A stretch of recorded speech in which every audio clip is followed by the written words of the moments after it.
Okay, good morning, friends, and welcome to Envirophilia. Um, I want to tell you that this morning I have an exciting topic that you might be interested to listen to and share it as much as we can to our groups. And as it were the custom, the first share gets some reward. Friends, I'm talking about climate change and Bio7. Okay, so when this whole saga of Bu7 was going around, was going on, I decided also to take a look at what this Bu7 was all about. And guess what I found? I didn't find any mention of climate change in that bill. So I got worried. But then I took my thoughts deeper to look at how the bill may actually support climate change. One of the ways that I discovered was that the more MPs that we have or we are going to have, will better climate advocacy. So MPs, please, you are the advocates of climate change.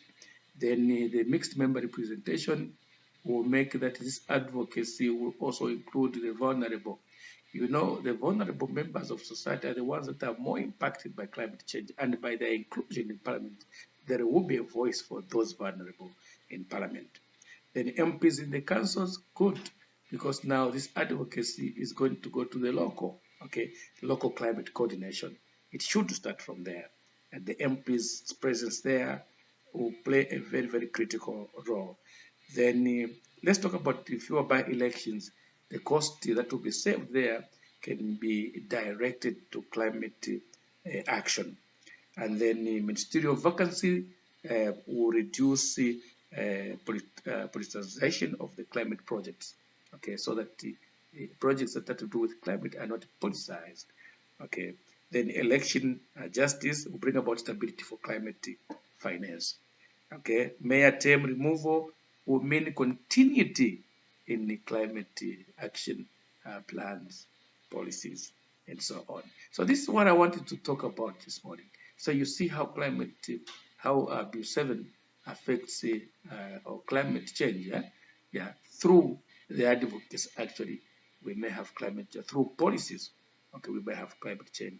So when these laws are established, we pray that these MPs, okay, members of parliament, will be advocates for climate action, and the climate change will be handled in a better way than it has been when we had a fewer number of MPs.